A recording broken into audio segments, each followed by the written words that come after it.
39 வருஷமா இது வரைக்கும் யாரும் பண்ணாத சாதனையை நம்ம கேப்டன் ரோஹித் சர்மா பண்ணியிருக்காருங்க.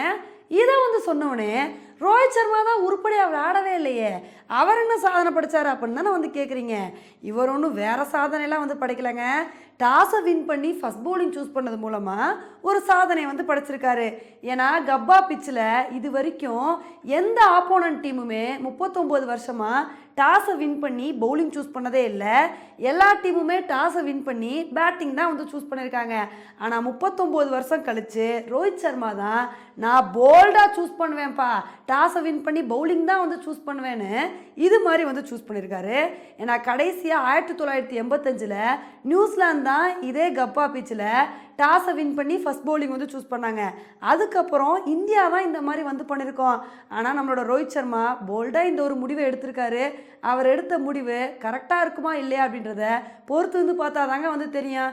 ஏன்னா நிறைய பேர் இப்போ என்ன சொல்கிறாங்கன்னா, மழை விழுந்துட்டு இருக்கனால நம்ம நியாயப்படி பேட்டிங் தான்ப்பா சூஸ் பண்ணியிருக்கணும், அதுதான் கரெக்டாக இருக்கும்னு எல்லாம் சொல்லிகிட்டு இருக்காங்க.